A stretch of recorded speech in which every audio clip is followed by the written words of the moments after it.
Tuğançılık. Kur'an ayattары. Allah Taala aytdı. Allah'a tabıngıla jana aga echkimdi şerik kılbagla. Ata-enеңерге, tuğandarыңarga, jetimlerge, gedeylerge, jakın tuğan koңşularga jana tuğan emes koşunalarga, kesipteş joldoşga, kündö aldıňa gelip ketip turgan kişige, joloçuga jana silerden kol aldığındagılarga jakşılık kılgıla. Hakikatta Allah tekeber jana maktançaaktardy süýböýt. Nisa suresi 36. ayat. Düşündürme. Jakın koңşu degeni koңşu bolup jaşayt jana anın tuğançılığı da var. Alys koңşu degeni koңşu bolup jaşayt birok tuğançılığı jok. Je mınday boluşu da mümkün. Jakın koңşu dep darbazasına jakın. Alys koңşu darbazası alys. Joloçuga degeni saparda bolgon şerik, muhtaç, musapir. Allah Taala aytdı. Çındığında Allah adilettүүлükti, jakşılykty jana tuğan urukka kayrımdy boluunu buyurat. Jana uyatsızlıktan, jaman işlerden jana çekten aşudan tıyat. Allah silerge oşondoy nasihat beret. Balkim düşünörsüňer. Nahl suresi 90. ayat. Düşündürme. Bul ayatta ötö jyntykty söz aytylgan. Adilettүүлükti, jakşylykty jana tuğan urukka kayrımdy boluunu buyurat. 3 nerseden tıyat. Uyatsızlıktan, jaman işlerden jana çekten aşudan. Jakşılık degeni insan özü jakşı bolup, jakşılyktan artынан erçip, başka birölerge jakşılık jetkiret. Adilettүүлük jana ınsapdуулuktan ötüp keçirimdүү, jumşaktyk sypatyn tandaw gerek. Malumat bulagy Tafsir Usmani. Paýgambar sallallahu aleyhi ve sellem'den hadisleri. Abu Darda radhiyallahu anhu aytat. Men Paýgambar sallallahu aleyhi ve sellem'den mınday dep aytkanyn ukdum. Ata degen beýişden darbazalaryndan eň jakşysy. Kalasaň any jogotup al, kalasaň saktap kal. Ataga baş iýbey toň boýundy kılıp, jüregini ortup al darbazany tekke getirje, baş iýip any razy kılıp al darbazany sakta degen many. Malumat bulagy Tirmizi. Abdullah bin Amr radhiyallahu anhudan riwayat. Paýgambar sallallahu aleyhi ve sellem ata razı, Allah razı, ata narazı, Allah narazı dep aytdy. Malumat bulagy Tirmizi. Abdullah bin Umar radhiyallahu anhudan riwayat. Paýgambar sallallahu aleyhi ve sellem'den mınday dep aytkanyn ukdum. Atasy ölgönden keyin oğlunun atasına garata kılgan eň zor jakşylygy anın dostoru menen karım gatnaşdy sakto, üzbö. Malumat bulagy Muslim. Abdullah bin Umar radhiyallahu anhudan riwayat. Paýgambar sallallahu aleyhi ve sellem'de mınday dep aytkanyn ukdum. Atası ölüp kabırda jatkan kezde da anı menen tuğançılık mamileni üzböýüm degen kişi atasının bir tuğandarına jakşı mamile kılsın. Malumat bulagy Ibn Hibban. Anas bin Malik radhiyallahu anhudan riwayat. Paýgambar sallallahu aleyhi ve sellem aytat. Kim ömürün uzun, ırıskısın kenen kılgısı gelse, ata-enesine jakşı mamile kılıp, tuğançılık katty onu bekemdesin. Malumat bulagy Ahmad. Muaz radhiyallahu anhudan riwayat. Paýgambar sallallahu aleyhi ve sellem aytat. Kim ata-enesine jakşı mamile kılgan bolsa, Allah Taala anın ömürün uzartıptır degen süýünüşdүү gabardy uksun. Malumat bulagy Hakim. Abi Usaid Malik bin Rabiya Saidi radhiyallahu anhudan riwayat. Biz Paýgambar sallallahu aleyhi ve sellem menen birgelek. Aňdosuzdan Banu Salama qomunan bir kişi gelip, o Allah'nın elçisi, ata-ene köz jumgandan keyin alarga jakşylyk kılууga çara barby dep surady. Paýgambar sallallahu aleyhi ve sellem aytdy. Oba, alarga dua kılıp keçirim suroo, alardan usuyatyny atkaroo, kimdir menen katlaşkan bolsa oşolor menen baylanışuu, joro joldoştordun urmattap syýloo dedi. Malumat bulagy Abu Dawud. Malik je ibn Malik radhiyallahu anhudan riwayat. Paýgambar sallallahu aleyhi ve sellem'de mınday dep aytkanyn ukdum. Kimden ata-enesi je biri kartayıp kalgan kezde, jakşı mamile kılbay koysa, jaman mamile kılsa, al tozokko giret. Allah Taala anı öz ıraymынан alıstatat. Егер кайсы бир мусулман башка бир мусулманды кулдуктан азат кылса, ошол нерсе өзүнүн тозоктон азат болушуна себеп болот. Маалымат булагы Абу Яла. Абу Хурайра разияллаху анхудан риваят. Пайгамбар саллаллаху алейхи ва саллям ал адам кор болсун, кор болсун, кор болсун деп айтты. О Алланын элчиси, ким кор болсун деп сурашты. Пайгамбар саллаллаху алейхи ва саллям ата-энеси же бири картайып калган кезде аларга кызмат кылып, жүрөгүн кубантып, бейишке кире албаган киши деп жооп берди. Маалымат булагы Муслим. Абу Хурайра разияллаху анху айтат: бир киши пайгамбар саллаллаху алейхи ва салламга келип, "О Алланын элчиси, менин жакшы мамилеме ким татыктуу?" деди. Пайгамбар саллаллаху алейхи ва саллям "Энең" деди. Ал киши "Андан кийин ким?" деди. Пайгамбар саллаллаху алейхи ва саллям "Энең" деди. Ал киши "Андан кийин ким?" деди. Пайгамбар саллаллаху алейхи ва саллям "Энең" деди. Ал киши "Андан кийин ким?" деди. Пайгамбар саллаллаху алейхи ва саллям "Атаң" деди. Маалымат булагы Бухари. Айша радиаллаху анхадан риваят. Пайгамбар саллаллаху алейхи ва саллям айтат: "Мен уктап жатып түшүмдө өзүмдү бейиштен көрдүм. Анан Куран окуп жаткан үндү угуп, бул бейиште Куран окуп жаткан ким деп сурадым. Периштелер Хариса бин Нуман деп айтышты. Анан пайгамбар саллаллаху алейхи ва саллям Айша радиаллаху анхага: "Жакшылык акыбети ушундай болот. Жакшылык акыбети ушундай болот. Башкача айтканда, жакшылыктын мөмөсү ушундай болот" деген маани. Башкаларга караганда Хариса бин Нуман энесине эң жакшы мамиле кылат эле. Маалымат булагы Ахмад. Асма бинт Абу Бакр радиаллаху анха айтат: Пайгамбар саллаллаху алейхи ва саллямдын доорунда апам Меккеден менин алдыма Мадинага мушрик абалында келди. Мен пайгамбар саллаллаху алейхи ва саллямдан: "Апам мага жолукканы келиптир, ага жолугайынбы?" дедим. Пайгамбар саллаллаху алейхи ва саллям: "Ооба, жолук, сүйлөш, алаканы үзбө" деди. Маалымат булагы Бухари. Айша радиаллаху анха айтат: "Мен, о Алланын элчиси, аялга кимдин акысы, укугу көбүрөөк деп сурадым. Пайгамбар саллаллаху алейхи ва саллям күйөөсүнүн деди. Мен, еркекке кимдин акысы, укугу көбүрөөк? Пайгамбар саллаллаху алейхи ва саллям апасынын деди. Маалымат булагы Хаким. Ибн Умар радиаллаху анху айтат: Пайгамбар саллаллаху алейхи ва саллямга бир киши келип: "О Алланын элчиси, мен абдан чоң күнөө кылдым. Эми менин тобум кабыл болобу?" деп сурады. Пайгамбар саллаллаху алейхи ва саллям: "Энең тирүүбү?" деп сурады. "Жок" деди. Пайгамбар саллаллаху алейхи ва саллям: "Тай эжең барбы?" деди. "Ооба" деди ал. Пайгамбар саллаллаху алейхи ва саллям: "Ага жакшылык кыл" деди. Алла Таала анын себебинен сенин тобуңду кабыл кылат деген маани. Маалымат булагы Тирмизи. Абу Умама разияллаху анхудан риваят. Пайгамбар саллаллаху алейхи ва саллям айтат: "Жакшылык кылуу жаман өлүмдөн сактайт. Жашыруун садака Алла Тааланын ачуусун кетирет. Тууганчылык кылуу өмүрдү узартат."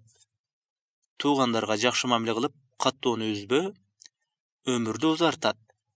Маалымат булагы Табарони. Түшүндүрмө: бир туугандарына тапкан нерсесинен бөлүп берүү же алардын зарылчылык үчүн убактысын сарптоо. Маалымат булагы Марифул хадис. Өмүрдү узартат дегени тууганчылык мамилени чыңдаган адамдын өмүрүнө береке берилет. Жакшы иштерди кылууга мүмкүнчүлүк ачылат. Акыретте пайда бере турган амалдарга убагын сарптоо жеңил болот. Абу Хурайра радиаллаху анхудан риваят. Пайгамбар саллаллаху алейхи ва саллям айтат: "Ким Алла Таалага жана акырет күнүнө ишенсе, гоногун сыйласын. Ким Алла Таалага жана акырет күнүнө ишенсе, бир туугандары менен мамилени бекемдесин. Ким Алла Таалага жана акырет күнүнө ишенсе, жакшы сөз сүйлөсүн же унчукпасын." Маалымат булагы Бухари. Анас бин Малик радиаллаху анхудан риваят. Пайгамбар саллаллаху алейхи ва саллям айтат: "Ким ырыскысы кенен, өмүрү узун болгонун кааласа, бир туугандары менен тууганчылык байланышты түзсүн." Маалымат булагы Бухари. Said bin Zayd radhiyallohu anhudan rivayat. Пайғамбар саллаллаху алейхи вассалам айтады: "Шындығында Рахмун bir туғандық Алланың Рахман ысымынан келіп шыққан сөз. Ким аны туғаншылық байланышты үссі, Алла Таала бейішті аға арам қылады." Малымат бұлағы Ахмад. Абдулла бин Амр радhiyallohu анхудан риваят. Пайғамбар саллаллаху алейхи вассалам айтады: "Bir туғандардың мамилесіне қарап мамиле жасау bir туғандыққа жатпайды. Бирок bir туғанчылық мамилені үзіп қойған туғандар менен мамиле жасау bir туғандыққа жатады." Малымат бұлағы Бухари. Ала бин Хариджа радhiyallohu анхудан риваят. Пайғамбар саллаллаху алейхи вассалам айтады: "Bir туғандықты түзүү үчүн уруңарды билгиле." Малымат бұлағы Табарони. Абу Зар радhiyallohu анху айтады: "Менин сүйүктүм Пайғамбар саллаллаху алейхи вассалам мага 7 нерсеге өкүм берди.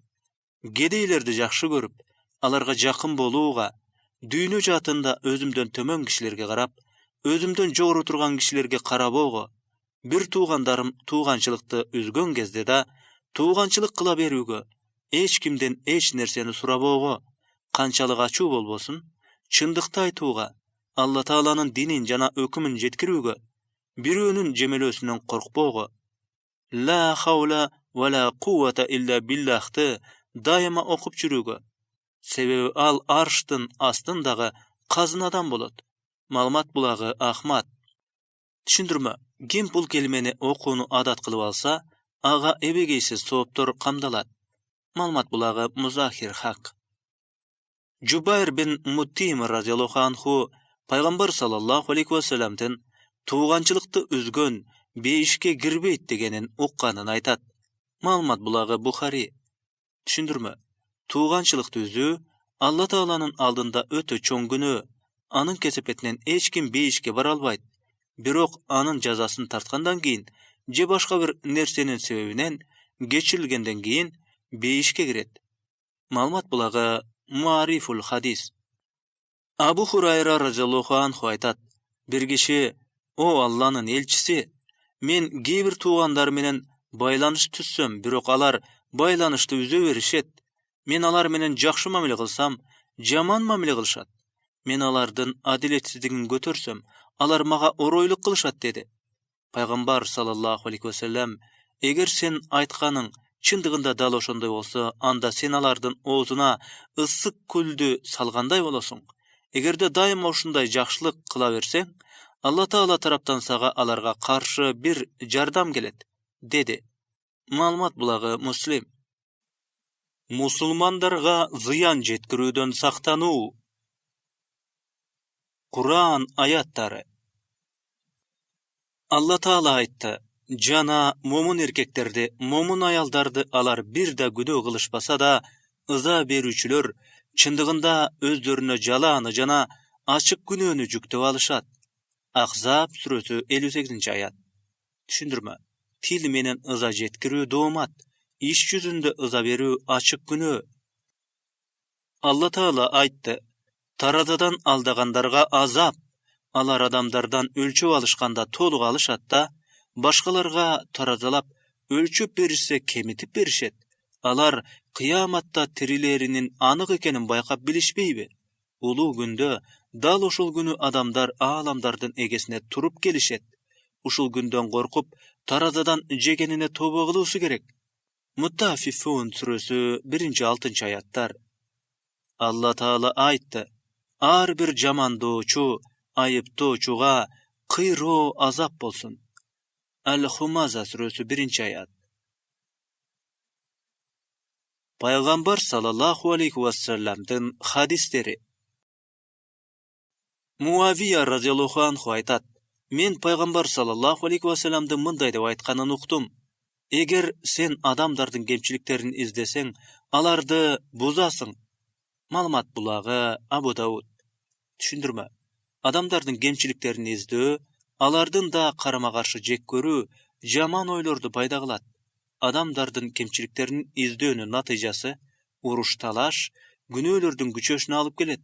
Анан алардын адашуусуна себеп болот. Малымат булагы Базил Мачхуд.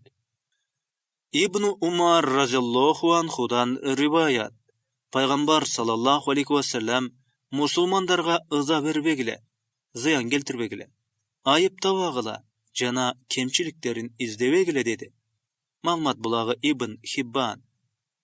Abu Barza Aslami raziyallahu anhudan rivayat. Peygamber sallallahu aleyhi ve sellem aytat: "Ey til menen iman keltirip, a jüreklerine iman jetpegender, musulmandardın artından süйлebegile, kemçiliklerini izdebegile. Kim alardın kemçiliklerini izdese, Allah Taala anın kemçiligini açat. A kimdin kemçiligin Allah açkan bolsa, al üyünön çıkpay oltursa da şermende bolat." Malumat bulağı Abu Davud. Düşündürme.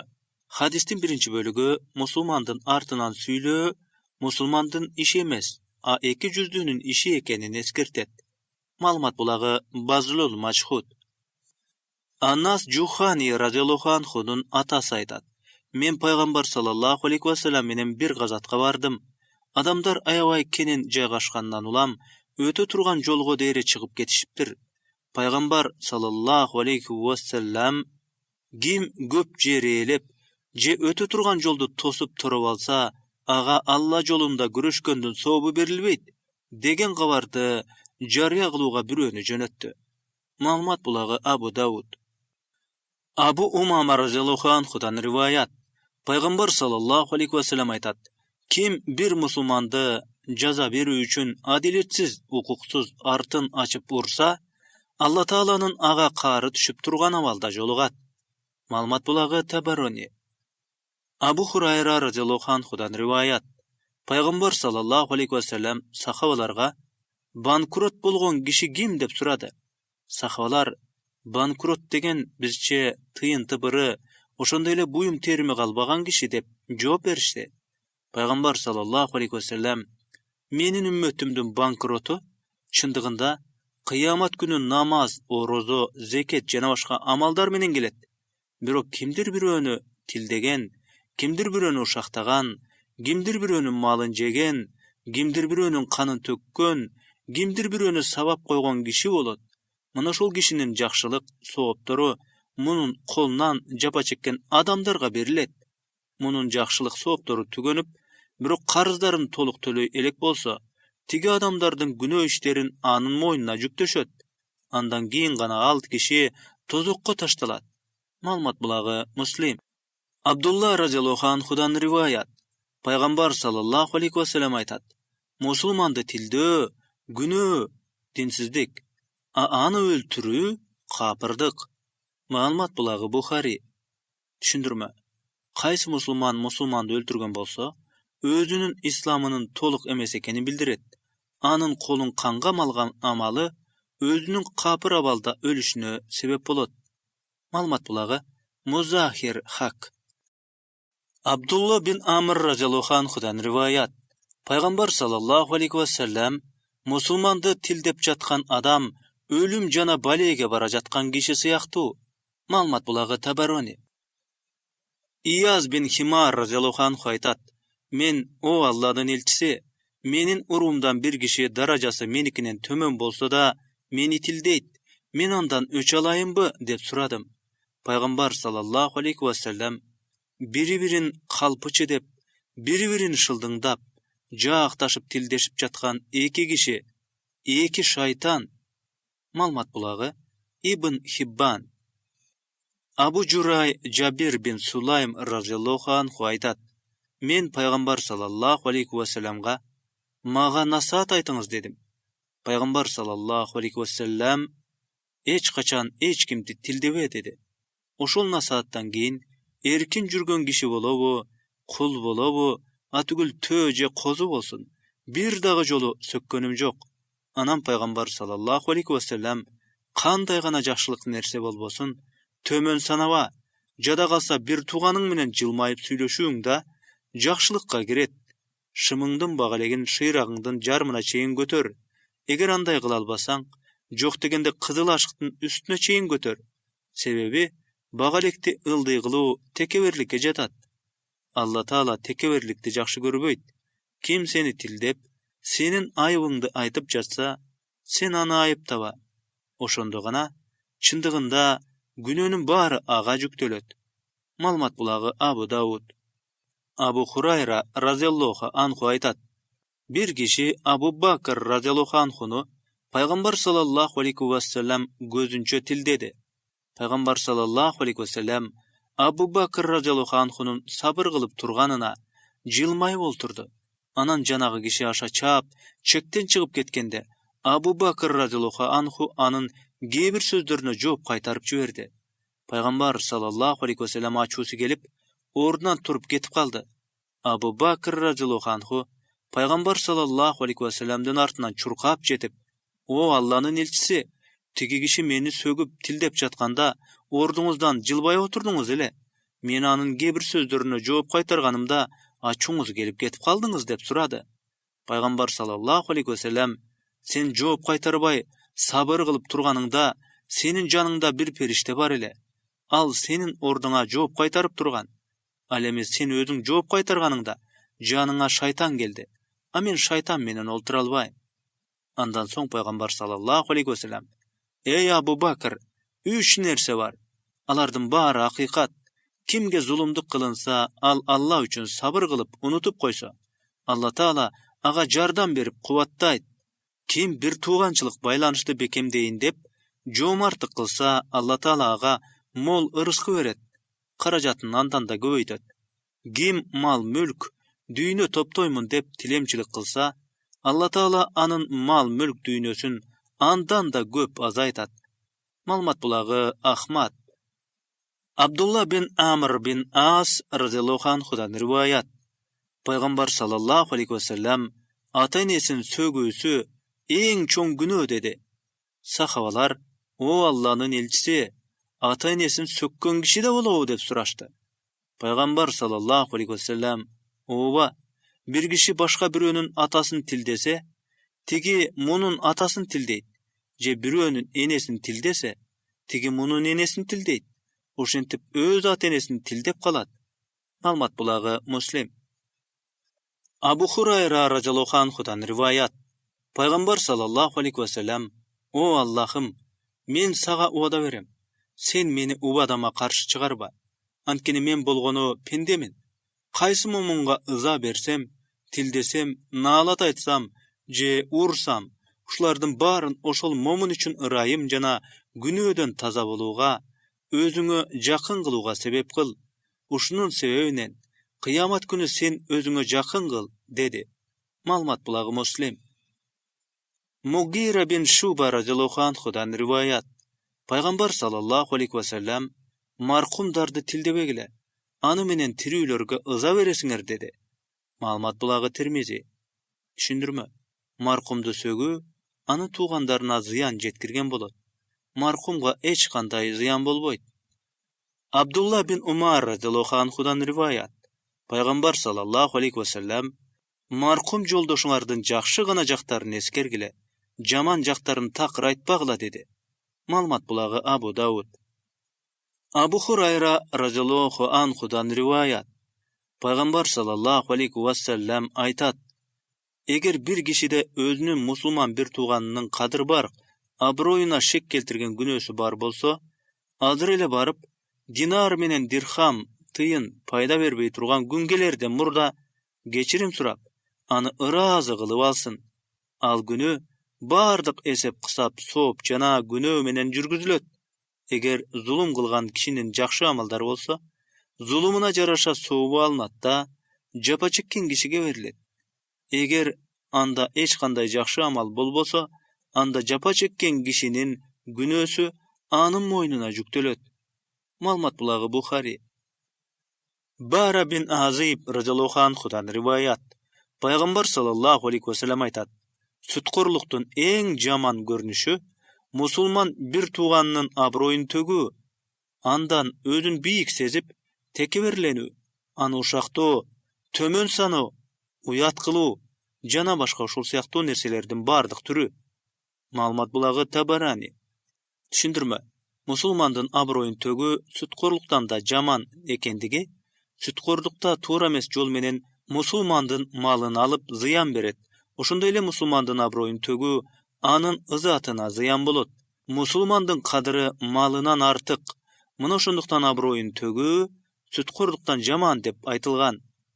Маалымат булагы Файзул Кодир, Базлул Мачхуд. Абу Хурайра разияллаху анхудан риваят. Пайгамбар саллаллаху алейхи ва саллям айтат: Мусулмандын кадыр баркын адилетсиз түшүрүү эң чоң күнөөлөрдүн бири. Маалымат булагы Абу Дауд. Абу Хурайра разияллаху анхудан риваят. Пайгамбар саллаллаху алейхи ва саллям айтат: Ким дан азыктарын сатып алып, жыйып, алардын баасын мусулмандарга карата көтөрүү үчүн сактаса, ал күнөөкөр. Маалымат булагы Ахмад. Умар бин Хаттаб разияллаху анхудан риваят.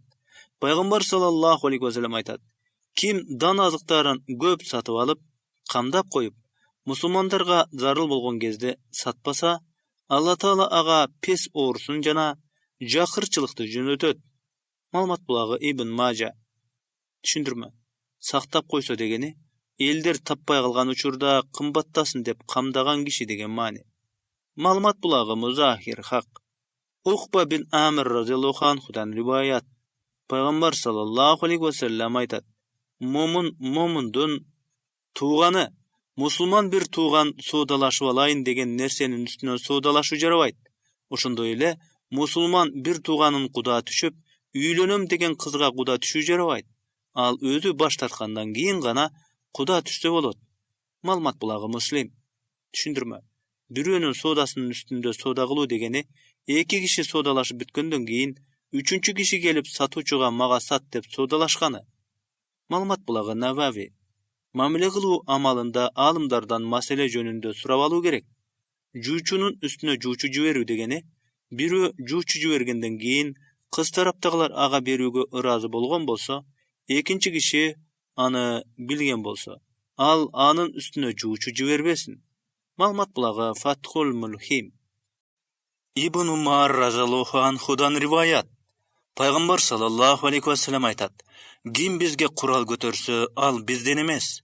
Маалымат булагы Муслим. Абу Хурайра разияллаху анхудан риваят. Пайгамбар саллаллаху алейхи ва саллям айтат: Бириңер дагы мусулман бир тууганыңарга курал жалтантып кезебесин, анткени анын колунан куралды шайтан тартып алаарын эч ким билбейт. Мындайча айтканда, курал менен мусулманды өлтүрүп коюшу ыктымал. Натыйжасында ал тозоктун чуңкуруна түшүп калат. Маалымат булагы Бухари. Абу Хурайра разияллаху анху айтат: Абул Касим Мухаммад саллаллаху алейхи ва саллям айтат: Ким мусулман бир тууганына темир көтөрсө, курал, кылыч, бычак менен кезесе деген маани. Ал ошол темирин таштагыча, мейли ал бир тууган болсун, периштелер наалат айтышат. Маалымат булагы Муслим. Түшүндүрмө. Кимдир бирөө өзүнүн бир тууганына темир менен кезесе, өлтүрүүнү же зыян берүүнү каалабайт, бирок аны шылдыңдоо үчүн кезеп жалтантат. Ошондой болсо да периштелер ага наалат айтат. Бул хадистин максаты бир дагы мусулманга курал же темир менен жалтантууну катуу тыюу салат. Маалымат булагы Музахир хак. Абу Хурайра разияллаху анхудан риваят. Пайгамбар саллаллаху алейхи ва саллям бир үймөк дандын жанынан өтүп баратып, колун дандын ичине салат. Манжаларынан нымдуулук сезет. Анан дандын ээсинен: Бул эмне деп сурайт. О Алланын элчиси, ага жамгырдын суусу тийген эле, дейт соодагер. Пайгамбар саллаллаху алейхи ва саллям: Эл көрсүн деп аны үстү жагына эмне чыгарып койбодуң? Ким алдаса, ал менден эмес, деди. Маалымат булагы Муслим. Муаз бин Анас Джухани разияллаху анхудан риваят. Пайгамбар саллаллаху алейхи ва саллям айтат: Ким бир момундун аброюн эки жүздүүнүн жамандыгынан сактаса, аны сактай турган бир периштени Алла дайындап коет.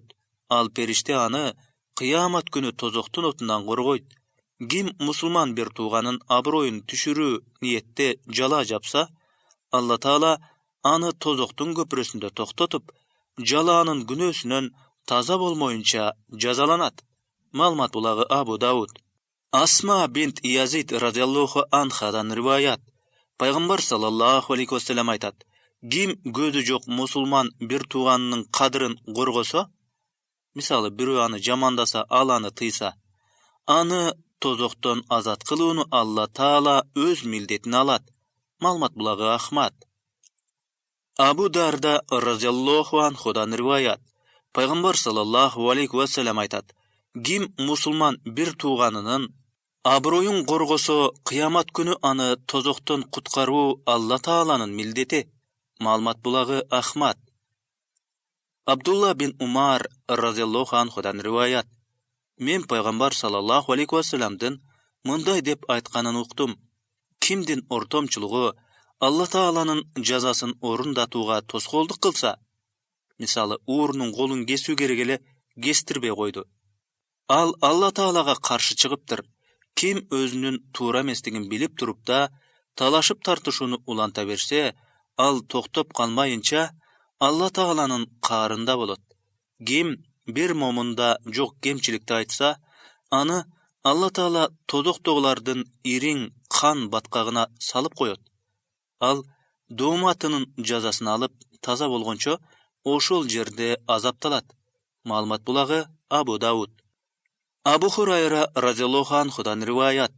Пайгамбар саллаллаху алейхи ва саллям айтат: бири-бириңерге көрө албастык кылбагыла, соода сатыкта бааны көтөрбөгүлө, бири-бириңерди жек көрбөгүлө, бирөөнүн соодасын бузбагыла. О Алланын пенделери, бир тууган ага ини болгула. Мусулман мусулмандын бир тууганы.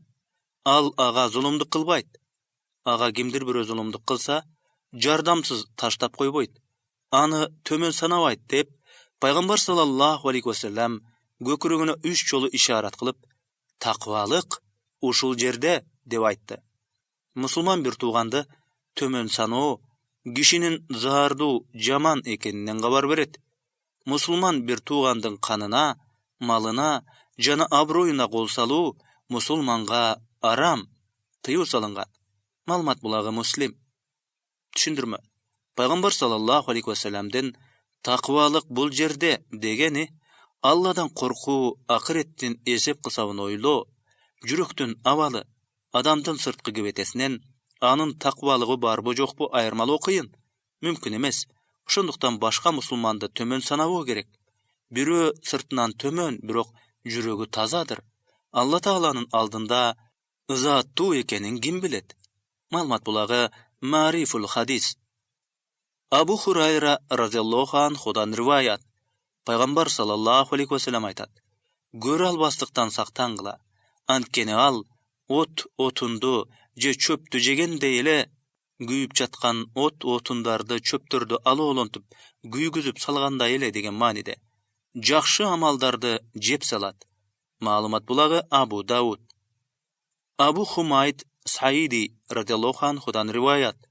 Пайгамбар саллаллаху алейхи ва саллям айтат: мусулман бир тууганы каалабаса, эч нерсеге татыбаган анын таягын да алууга мусулманга арам, тыюу салынат.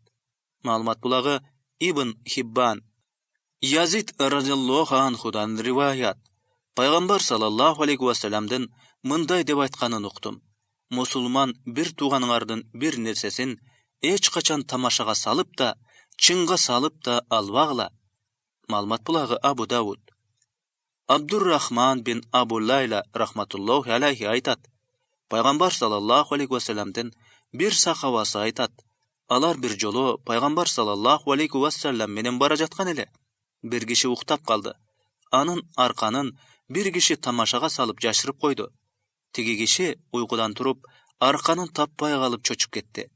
Пайгамбар саллаллаху алейхи ва саллям: мусулманга мусулман бир тууганын чочутуу адал эмес, тыюу салынган. Маалымат булагы Абу Дауд. Бурайда разияллаху анхудан риваят.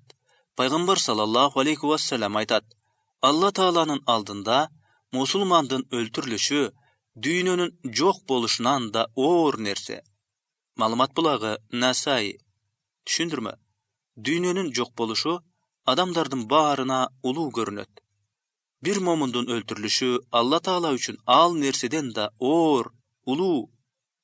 Абу Саид менен Абу Хурайра разияллаху анху Пайгамбар саллаллаху алейхи ва саллямдын айтканын айтышат: эгер musulmandın kanın tөгүүгө asman menen жердегилердин баары катышкан күндө да Алла Таала алардын баарын жүзүн жерге караткан бойдон тозокко салат.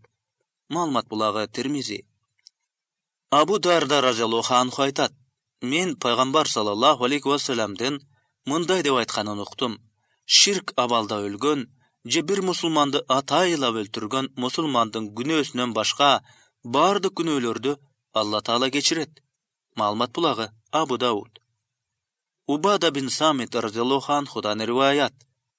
Пайгамбар саллаллаху алейхи ва саллям айтат: Ким бир момун мусулманды өлтүрүп кубанса, Алла Таала анын фарзда, нафилда ибадаттарын кабыл кылбайт. Маалымат булагы Абу Дауд. Абу Бакра разияллаху анху айтты: Мен пайгамбар саллаллаху алейхи ва салламдын мындай деп айтканын уктум: Эгер эки мусулман бири-бирине кылыч көтөрүшсө, өлгөн да, өлтүргөн да тозоку. Мен же бирөө: О Алланын элчиси, өлтүргөн тозокко түшүүсү түшүнүктүү, ал эми өлгөн адамда эмне күнөө деп сурады. Пайгамбар саллаллаху алейхи ва саллям: Анткени ал дагы ата-андашын өлтүргүсү келген, деди. Маалымат булагы Муслим. Аннас разияллаху анху айтат: Пайгамбар саллаллаху алейхи ва салламдан чоң күнөөлөр кайсылар деп сурашты. Пайгамбар саллаллаху алейхи ва саллям: Алла Таалага шерик кошуу, ата-энеге баш ийбөө, киши өлтүрүү жана жалган күбөлүк өтүү, деди. Маалымат булагы Бухари. Абу Хурайра разияллаху анхудан риваят. Пайгамбар саллаллаху алейхи ва саллям: Ойрон кылуучу 7 күнөөдөн сактангыла, деди. Сахабалар: О Алланын элчиси, алар кайсылар деп сурашты. Пайгамбар саллаллаху алейхи ва саллям: Алла Таалага шерик кошуу, сыйкырчылык, Алла Таала арам кылган, өлтүрүүгө тыюу салган жанды укуксуз өлтүрүү, сүткөрдүк, жетимдин акысын жеш, өз жанын сактап калуу үчүн согуш майданынан качуу, ыймандуу жана таза күнөөсүз аялдарды зына кылды деп жок жерден айыптап жала жабуу. Маалымат булагы Бухари. Васила бин Асқа разияллаху анхудан риваят. Пайгамбар саллаллаху алейхи ва саллям айтат: Бир тууганыңдын балей кырсыкка туш болгонуна кубанба. Алла Таала ага ырайым кылып, сени ошол балей кырсыкка туш кылып коюшу мүмкүн. Маалымат булагы Тирмизи. Муаз бин Жабал разияллаху анхудан риваят. Пайгамбар саллаллаху алейхи ва саллям айтат: Ким мусулман бир тууганын бир күнөөсү үчүн айыптаса, ал күнөөсүнө тобо кылган болсо да, айыптаган ошол күнөөнү кылмайынча өлбөйт. Маалымат булагы Тирмизи. Ибн Умар разияллаху анхудан риваят.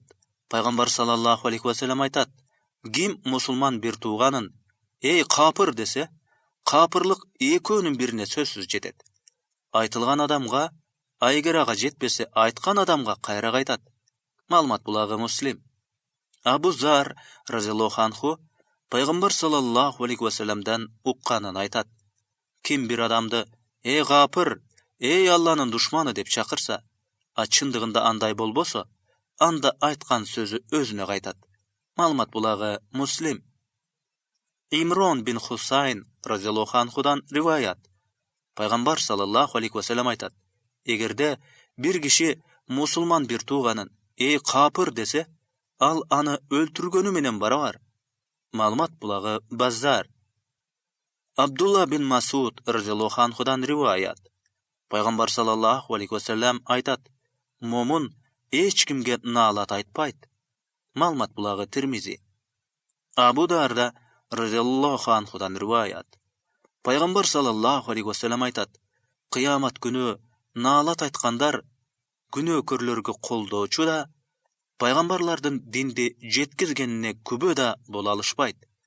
Маалымат булагы Муслим. Сабит бин Закках разияллаху анхудан риваят. Пайгамбар саллаллаху алейхи ва саллям айтат: Момунга наалат айтуу аны өлтүрүүгө барабар, күнөө жагынан. Маалымат булагы Муслим. Абдуррахман бин Ганым разияллаху анхудан риваят. Пайгамбар саллаллаху алейхи ва саллям айтат: Алла Тааланын эң жакшы пенделери аларды көргөнүңдө Daroo Allah esке düşöt. Allah Taala'nın eң jaman pendeleri, uşakçılar, iki adamdın ortasına ot jakkan, Allah Taala'nın jakşı pendelerin kandaydır bir günögö, tüşükö salunun hareketinde jürgönдөр. Malmat bulagı Ahmad. İbn Abbas radhiyallahu anhudan rivayat. Peygamber sallallahu aleyhi ve sellem iki kabırdın canından ötüp baratıp, bul eköne azap berilip jatat. Çoğun günöөнün sebebinen dele emes, andan saktanu kıyın bolguday.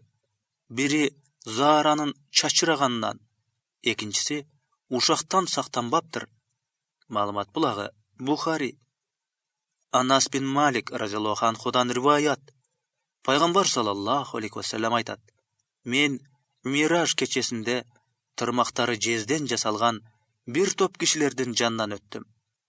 Alar anı menen betterin jana göküröktörin tıtıp sıyırıp jatışıptır. Men, o Jabrail, bular kimder dep suradım. Al, bular momundardın etin jegender. Başkaça aytkanda, uşakçılar, adamdardın abroyun tökkönдөр, dep aytты. Malumat bulagı Abu Davud. Jabir bin Abdullah radhiyallahu anhu aytat. Biz Peygamber sallallahu aleyhi ve sellem menen turganыбызda bir sasık, jagımsız jıt jıttandı. Peygamber sallallahu aleyhi ve sellem bul emnenin jıt ekenin bilesiňerbi? Bul musulmandardy uşaktagandardyn sasık jıtı dedi. Malumat bulagı Ahmad. Abu Said jana Jabir ibn Abdullah radhiyallahu anhudan rivayat. Peygamber sallallahu aleyhi ve sellem uşakto zinadan jaman dedi. Sahabalar, o Allah'ın elçisi, uşakto zinadan kantip jaman bolsun deşti. Peygamber sallallahu aleyhi ve sellem, eger zina kılgan kişi toba kılsa, Allah Taala'nı geçiret. Alemi, uşakçı özü uşaktagan kişi anı geçirmeyince, geçirilbeyt dedi. Malumat bulagı Bayhaqi. Ayşa radhiyallahu anha aytdı. Men, Peygamber sallallahu aleyhi ve sellemga, Safiya sizge jetişet, dep aytkanımda, başkaça aytkanda, Safiya'nın boyu kiçine bolgonu sizge jetiştü, dep aytkanımda, Peygamber sallallahu aleyhi ve sellem, adır seni şunday söz süylödüň, eger anı dengizge sala turgan bolsok, suunun damın özgörtöt dedi. Ayşa radhiyallahu anha dağı aytat. Men bir jolu bir kişini tuğradım. Peygamber sallallahu aleyhi ve sellem biröөнü tuğraşma bir nerse berilse da tuğramak emesmin. Almaga jakpayt dedi. Malumat bulagı Abu Davud. Abu Hurayra radhiyallahu anhudan rivayat. Peygamber sallallahu aleyhi ve sellem uşak emne bilesiňerbi dep surady. Sahabalar Allah jana Allah'ın elçisi jakşı bilet dep jogap berişdi. Peygamber sallallahu aleyhi ve sellem musulman bir tuğanın jok kezde al tuuralı ağa jakpagan söz süylögönüň mına oşol uşak dedi. Kimdir biri? Eger men aytıp jatkan nerse oşol adamda bar bolsoçu dep surady. Peygamber sallallahu aleyhi ve sellem eger anda bar nerseni aytkan bolsoň uşaktagan bolasyň. A eger anda jok nerseni aytkan bolsoň jala japkan bolasyň dedi. Malumat bulagı Muslim. Abu Darda radhiyallahu anhudan rivayat. Peygamber sallallahu aleyhi ve sellem aytat. Kimdir biröөнü şermende kılуу maksatında jok nerseni koşup taşıp al jönündö jaman nerselerdi aytkan kişini Allah Taala tozoktun otuna gamayt. Al nerselerdi aytkan kişini al aytkan sözdörün anıktap aygın elemeyinçe oşol jerde otto baylanyp jata beret. Al kantyp anıktay almak ele. Malumat bulagı Tabarani. Uqba bin Amir radhiyallahu anhudan rivayat.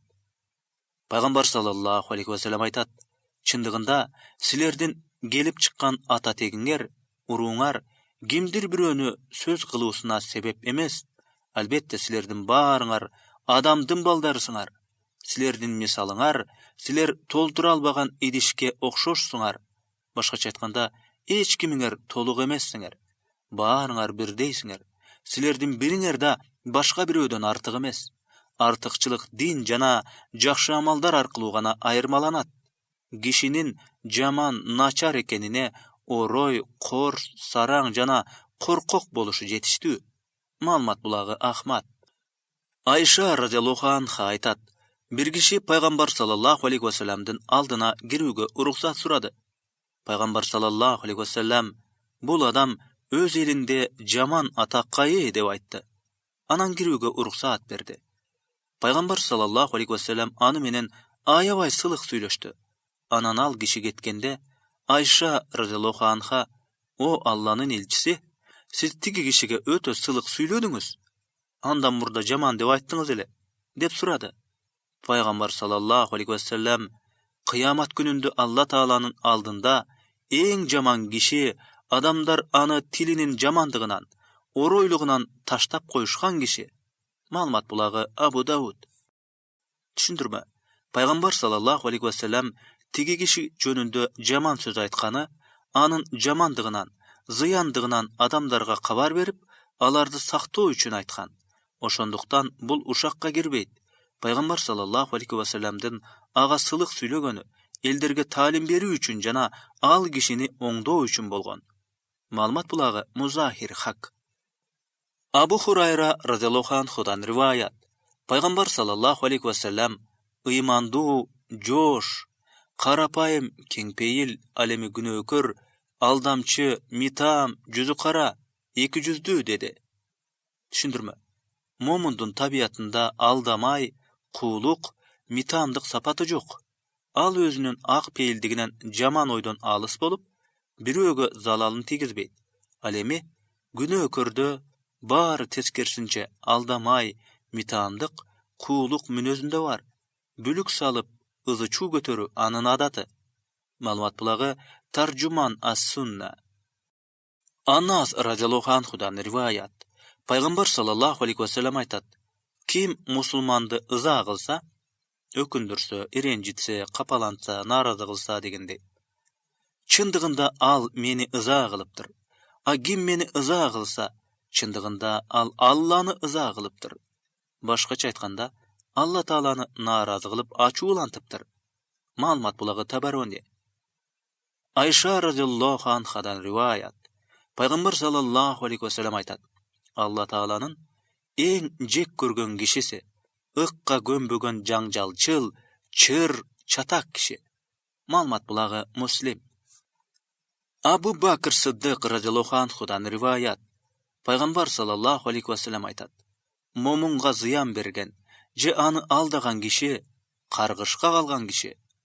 Malmat bulağı Tirmizi. Abu Hurayra radhiyallahu anhudan rivayat. Peygamber sallallahu aleyhi ve sellem bir top olturgan kişilerden aldına gelip, men silerge gimiňer jakşı, gimiňer jaman ekenin aytyp bereyinmi dedi. Sahabalar onçukpay olturup kalıştı. Peygamber sallallahu aleyhi ve sellem sözün 3 ret kaytaladı. Anam bir kişi, sözsüz o Allah'ın elçisi, bizdin kimimiz jakşı, kimimiz jaman ekenini aytyp beriňiz dedi. Peygamber sallallahu aleyhi ve sellem silerdin jakşıňar, andan jakşılık gana gütüşöt. Jamandygынан koptan uçpayt. Silerdin jamanyňar, andan jakşılık gütüşpeyt. Jamandygынан koptan uçat dedi. Malmat bulağı Tirmizi. Abu Hurayra radhiyallahu anhudan rivayat. Peygamber sallallahu aleyhi ve sellem aytat. Adamdarda iki sapat bar. Alar kapırçılıkka giret. Ata tekti karaloo jana ölükke ün çıgarıp ıyloo, ökürүү. Malumat bulağı Muslim. İbn Abbas radhiyallahu anhudan rivayat. Peygamber sallallahu aleyhi ve sellem aytat. Bir tuğanyň menen uruşpa, anı mıskıldaba, mazaktaba, atkar albay turgan nerseni aytıp, uwada berbe. Malumat bulağı Tirmizi. Abu Hurayra radhiyallahu anhudan rivayat. Peygamber sallallahu aleyhi ve sellem aytat. 200'lüktün belgisi 3'ü. Söylese jalgan söyleyt. Uwada berse atkarbayt. Amanatga kıyanat kılat. Malumat bulağı Muslim. Huzayfa radhiyallahu anhudan rivayat. Peygamber sallallahu aleyhi ve sellem'den mınday dep aytkanyn uktum. Uşakçı beýişke girbeyt. Malumat bulağı Bukhari. Düşündürme. Uşak aytı uşunday çoň günü, al turgay beýişke girүүgө toskoldu kılat. Eç kim anday jaman, ıplas günü menen beýişke gire albayt. Allah Taala ile ululuğu menen kimdir biröni ırayım kılıp keçirip jiberbese, Бирок ал дагы өз жазасын алган соң тазаланып чыгып, анан бейишке кирет. Маалымат булагы Маарифул хадис. Хурайм бин Фатик радиаллаху анхудан риваят. Пайгамбар саллаллаху алейхи ва саллям багымдат намазын окугандан кийин ордунан туруп мындай деди: жалган күбөгө өтүү Аллага ширк кошуу келтирүү менен барабар деп 3 жолу кайталады да, анан бул аятты окуду. Бутпарастыктын ыпластыгынан сактангыла жана жалган күбөгө өтүүдөн сактангыла. Эгеңерге чыныгы пенде болуп, Аллага ширк кошпогула. Маалымат булагы Абу Дауд. Түшүндүрмө: жалган күбөгө өтүү, ширк жана бутпарастыктын ыпластыгы сыңар күнөө. Ыймандуулар ширк жана бутпарастыктан сактангандай, жалган күбөгө өтүүдөн да сактаныштары керек. Маалымат булагы Маариф хадис. Абу Умама радиаллаху анхудан риваят. Пайгамбар саллаллаху алейхи ва саллям айтат: ким бир мусулмандын акысын жалган ант ичүү менен алса, Алла Таалага тозокту важип кылат да, бейишти арам кылат деди. Бир киши: "О Алланын элчиси, алган нерсеси аз гана болсочу?" деп сурады. Пайгамбар саллаллаху алейхи ва саллям: "Эгер арок дарагынын, бадалдын кичинекей бутагы болсо да." Маалымат булагы Муслим. Ибн Умар радиаллаху анхудан риваят. Пайгамбар саллаллаху алейхи ва саллям айтат: ким укуксуз, мыйзамсыз кичинекей жерди басып алса, кыямат күнү жердин 7-чи кабатына чейин түшөт, жуткурулат. Маалымат булагы Бухари. Имрон бин Хусейн радиаллаху анхудан риваят. Пайгамбар саллаллаху алейхи ва саллям: тоногуч, уурулук кылган киши бизден эмес деди. Маалымат булагы Тирмизи. Абу Зар радиаллаху анхудан риваят. Пайгамбар саллаллаху алейхи ва саллям айтат: кыямат күнү Алла Таала 3 адамга сүйлөбөйт. Аларга ырайым назары менен карабайт. Аларды күнөөдөн тазалабайт. Аларга коркунучтуу азап берет деп 3 жолу кайталады. Абу Зар радиаллаху анху: алар көп нерседен кол жуушуп, ийгиликсизге дуушар болушат турбайбы, эй Алланын элчиси? Алар кимдер деди. Пайгамбар саллаллаху алейхи ва саллям: шымдарынын багалегин кызыл ашыктан төмөн түшүргөндөр, бергенин милдет кылгандар, жалган ант берип соодасын жүргүзгөндөр деди. Маалымат булагы Муслим.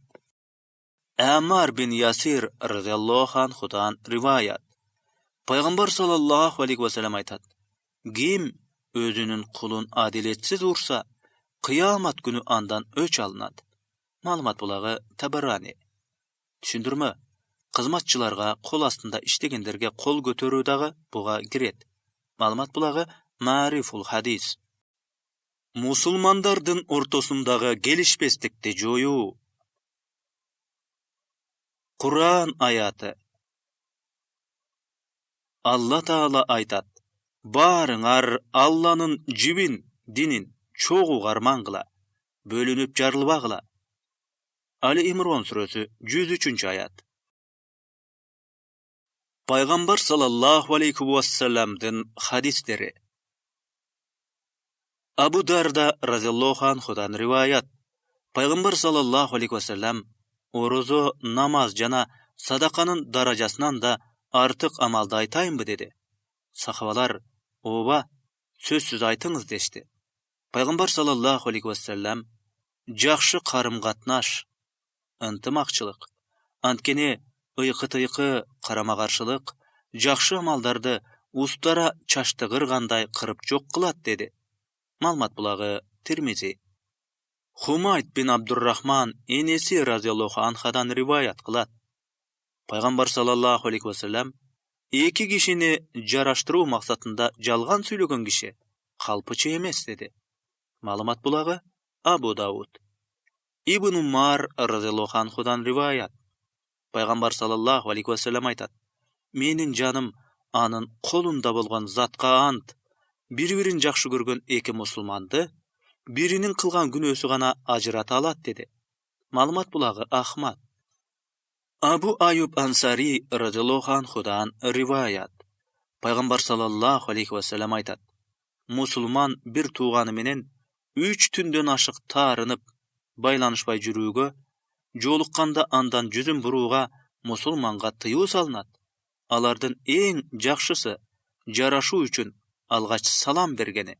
Маалымат булагы Муслим. Абу Хурайра радиаллаху анхудан риваят. Пайгамбар саллаллаху алейхи ва саллям айтат: мусулман бир тууганына 3 күндөн ашык таарынып жүрүү мусулманга тыюу салынат. Ким 3 күндөн ашык таарынып, анан ошол бойдон өлсө, ал тозоку. Маалымат булагы Абу Дауд. Абу Хурайра радиаллаху анхудан риваят. Пайгамбар саллаллаху алейхи ва саллям айтат: ыймандуу бир тууганына 3 күндөн ашык таарынып байланышпай жүрүү ыймандуу кишиге тыюу салынган. Эгерде 3 күн өтүп кетип, ага жолугуп калса, салам берсин. Эгерде тиги саламына алиге алса, жооп кайтарса, сооп сыйлыкка шерик болот, бөлүшүп алышат. Эгерде кайтарбаса, күнөөкөр болот. А салам берген киши алардын ортосундагы келишпестикте күнөөсү жок катары саналат. Маалымат булагы Абу Дауд. Айша радиаллаху анхадан риваят. Пайгамбар саллаллаху алейхи ва саллям айтат: бир мусулман башка бир мусулманга 3 күндөн ашык сүйлөбөй таарынып жүрүүсү дурус эмес. Эгер ага жолукса, 3 жолу салам айтсын. Анын ар бир саламына тигинин жооп кайтарбай жатканы, күнөөнүн баарын өзүнө алганы. Маалымат булагы Абу Дауд. Хишам бин Амир радиаллаху анхудан риваят. Мен пайгамбар саллаллаху алейхи ва саллямдын мындай деп айтканын уктум: мусулман башка мусулманга 3 күндөн көбүрөөк таарынып жүрүүсү адал эмес. Экөө тең ушундай таарынып жүрө берсе, чындыктан алысташат. Алардын кимиси биринчи байланышты баштаса, ага кечирим болот. Эгер ал салам берсе, экинчиси жооп берсе, анын саламына периште жооп берет. Жооп бербегенге шайтан жооп берет. Эгер экөө тең таарынып өлүшсө, бейишке киришпейт, чогуу дагы болушпайт. Маалымат булагы Ибн Хиббан. Фазала бин Убайд радиаллаху анхудан риваят. Пайгамбар саллаллаху алейхи ва саллям айтат: ким мусулман бир тууганына 3 күндөн ашык таарынып жүрсө, ал ошол абалда өлсө, тозокко кирет. Эгер эле Алла Таала өзүнүн ырайымы менен ага жардам берсе, тозокко кирбейт. Маалымат булагы Табарони. Аби Хираш Сулами радиаллаху анхудан риваят. Пайгамбар саллаллаху алейхи ва саллям айтат: бир тууган менен байланышты бир жыл үзүп коюу анын канын төккөн менен барабар. Маалымат булагы Абу Дауд. Джабир радиаллаху анхудан риваят. Пайгамбар саллаллаху алейхи ва саллямдын мындай деп айтканын уктум: чындыгында шайтандын Араб өлкөсүндө намаз окугандардын моюн сумбашына үмүтү калбаса да, бири-бирине тукуруп ыркташтырууга үмүтү бар. Маалымат булагы Муслим. Абу Хурайра радиаллаху анхудан риваят. Пайгамбар саллаллаху алейхи ва саллям айтат: ар дүйшөмбү жана бейшемби күндөрү пенделердин амалдары сунушталат.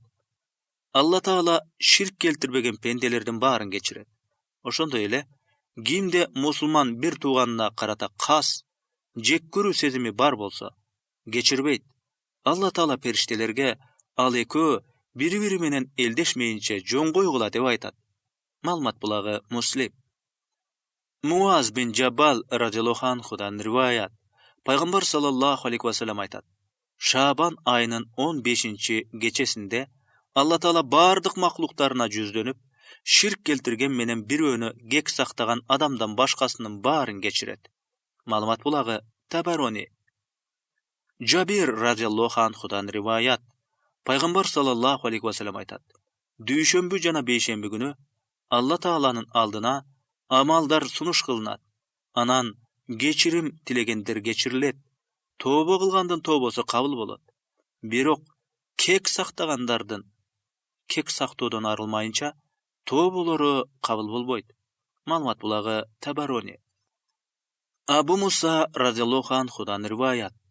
Пайгамбар саллаллаху алейхи ва саллям айтат: бир мусулман менен экинчи мусулмандын байланышы бир тарабы экинчи тарабына бекемделген имарат, курулуш сыяктуу деп Пайгамбар саллаллаху алейхи ва саллям эки колунун манжаларын кошту.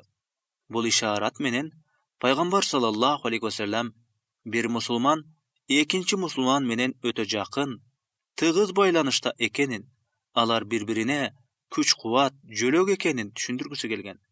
Malmat bulagy Buhari. Abu Hurayra radhiyallahu anhudan riwayat. Paýgambar sallallahu aleyhi we sellem aytat: "Kim ayaldy güýösüne garşy, kuldy kojoýununa garşy tukursa, demek al bizden emes." Malmat bulagy Abu Dawud. Zubayr bin Avam radhiyallahu anhudan riwayat. Paýgambar sallallahu aleyhi we sellem aytat: "Murdagy kowumdordun ildeti silerge da jugup jatat. Göre albastyk menen jekgörü kırıp salat. Alar çaşty kırıp salat degen jerim jok. Dindi kırıp salat dep jatam." Malmat bulagy Tirmizi. Ato bin Abdullah Khurasani rahmatullohi aleyhiden riwayat.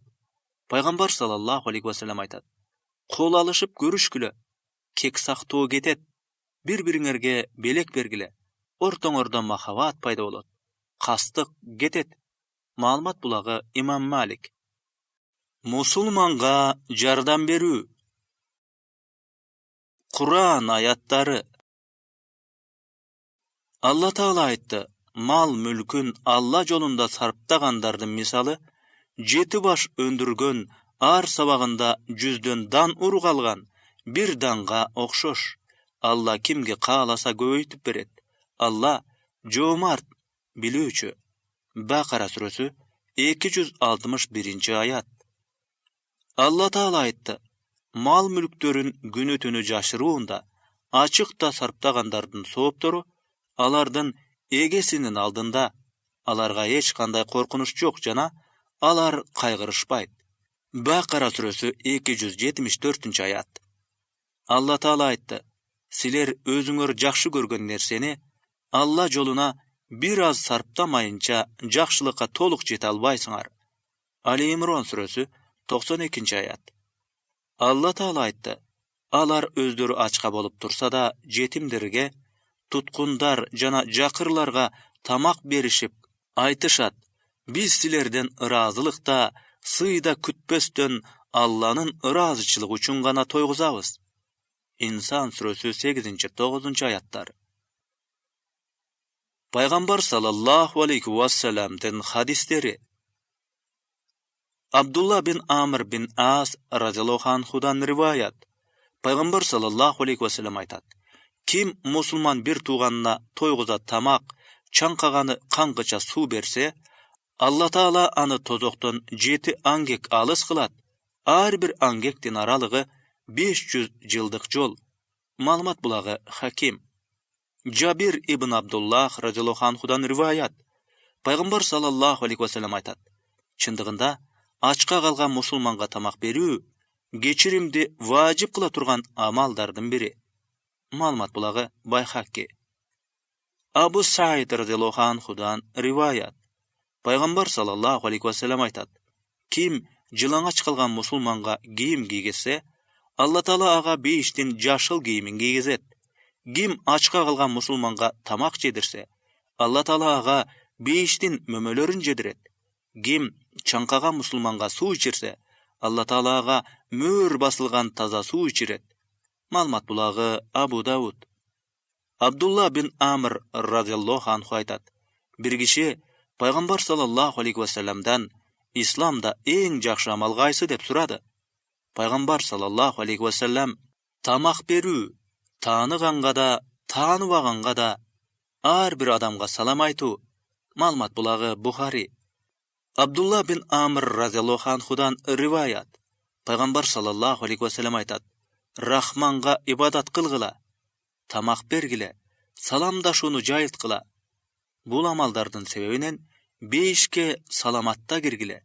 Malmat bulagy Tirmizi. Jabir radhiyallahu anhudan riwayat.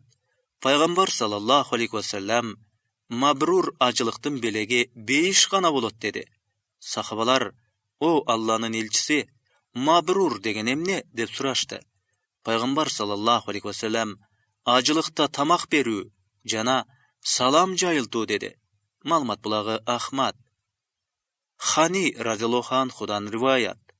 Al Paýgambar sallallahu aleyhi we sellem'den aldyna gelgende, "O Allah'nın elçisi, kaýsy amal 5 wajib kılat?" dep surady. Пайgambar sallallahu aleyhi ve sellem sen sılık söylöp, marttık menen başkalardı toyunduruşun gerek dep жооп berdi. Malumat bulagı Hakim. Ma'rur rahmatullahi aleyhi aytat. Men Abu Zar radiyallahu anhuga Rabaza degen jerde joluktum. Al menen anın kulu okşoş kiyim giyip alışkan eken. Men al jönündө sizdin kiyimiňiz menen kuluňuzdun giyiminde ayırma jok eken dep suradım. Anan al tömönki okuyan aytıp berdi. Men bir kuluma jaman söz aytıp enesinin gıcırın keltirdim. Al söz Peygamber sallallahu aleyhi ve sellem'ga jetkende Peygamber sallallahu aleyhi ve sellem "Ey Abu Zar, sen anın enesinin gıcırın keltirdin be? Sende dinsizliktin tasiri var. Kol astındagylar senin bir tuğanyň bolat. Allah Taala alarda silerge tapşyrgan.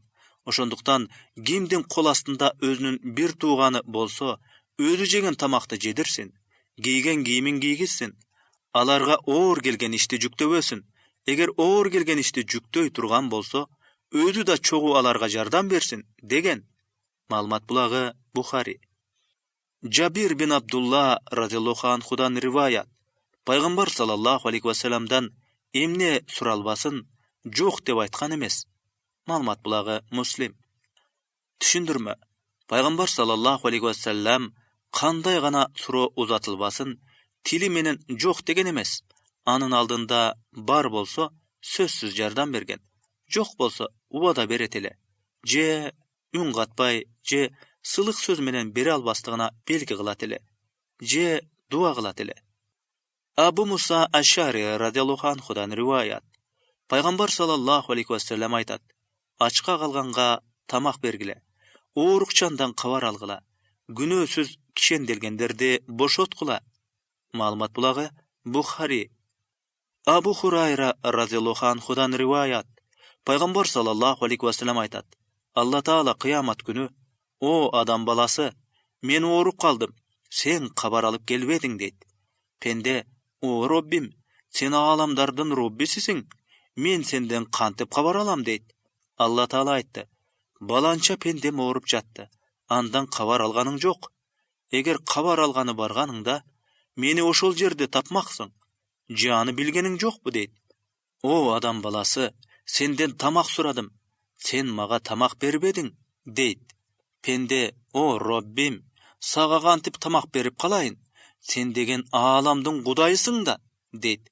Allah Taala, balança pendem senden tamak suradele, sen aga tamak berbedin.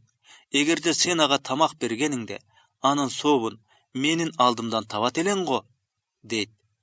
O adam balası, su suradım, su verbedin, deydi. Pende, o Rabbim, sen alamdın iyisi bolsoň, men kantip saga su berip kalayın, deydi.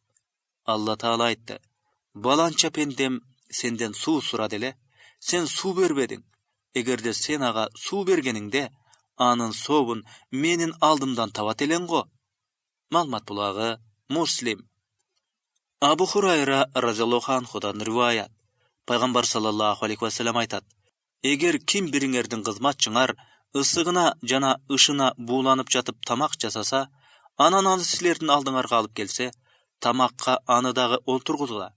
Eger tamak 2 kişige jetpese, az bolsa, aga jok degende 1-2 jutum tamak berip koygula. Malumat bulagı Muslim.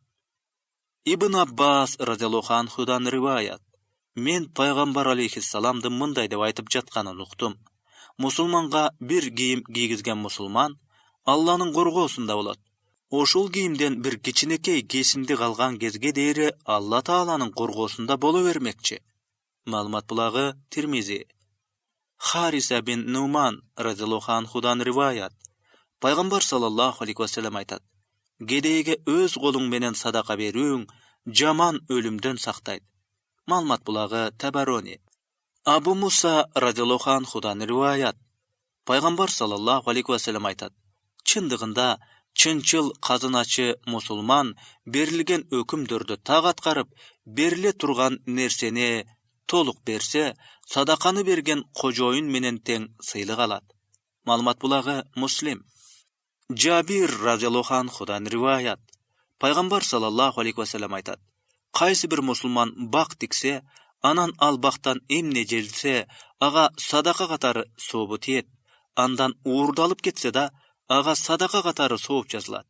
Жырткыч жесе да, ага садаканын сообу берилет. Куш жесе да, ага садаканын сообу берилет. Ал бактан ким эмне албасын, баары ага садака катарында сооп бериле берет. Маалымат булагы Муслим. Жабир разияллаху анхудан риваят. Пайгамбар саллаллаху алейхи ва саллям айтат: ким өлүк жерди тирилтсе, эгин тегинге даярдаса, ага ал жерден сооп берилет. Маалымат булагы Ибн Хиббан. Касим рахматуллаху алейхи айтты: Дамаск шаарында Абу Дарда разияллаху анху бак олтургузуп жатканда, бир киши анын жанынан өтүп баратып: сиз пайгамбар саллаллаху алейхи ва салламдын сахабасы болуп туруп, дүйнө ишин кыласызбы деп айтты. Абу Дарда разияллаху анху: мени айыптоого шашылба. Мен пайгамбар саллаллаху алейхи ва саллям ким бак тиксе, андан адамбы, же Алла тааланын маклуктарынан кай бири болбосун, эгер жесе, бак тиккенге садаканын сообу берилет деп айтканын укканмын. Маалымат булагы Ахмад. Абу Аюб Ансари разияллаху анхудан риваят. Пайгамбар саллаллаху алейхи ва саллям айтты: ким бак тиксе, Алла таала ага бактын түшүмүнчө сооп жазат. Маалымат булагы Ахмад. Айша разияллаху анхадан риваят. Пайгамбар саллаллаху алейхи ва саллям белекти кабыл алат эле. Анан ошол замат же башка бир учурда белек берген кишиге бир нерсе берет эле. Маалымат булагы Бухари. Жабир бин Абдулла радиаллаху анхудан риваят. Кимге белек берилсе, жанында тигиге бере турган нерсеси бар болсо, ага берсин. Эгер жок болсо, шүгүр катарында аны мактасын. Себеби ким мактаса шүгүр кылган болот. Ким мактабастан, балким анын жакшылыгын жашырса, ал шүгүрсүздүк кылган болот. Маалымат булагы Абу Дауд. Абу Хурайра радиаллаху анхудан риваят. Пайгамбар саллаллаху алейхи ва саллям: сараңдык менен ыйман пенденин жүрөгүндө эч качан бирге болбойт деди. Маалымат булагы Насаи. Абу Бакр Сиддик радиаллаху анхудан риваят. Пайгамбар саллаллаху алейхи ва саллям айтат: жалганчы, сараң жана берген нерсесин милдет кылган адам бейишке кирбейт. Маалымат булагы Тирмизи.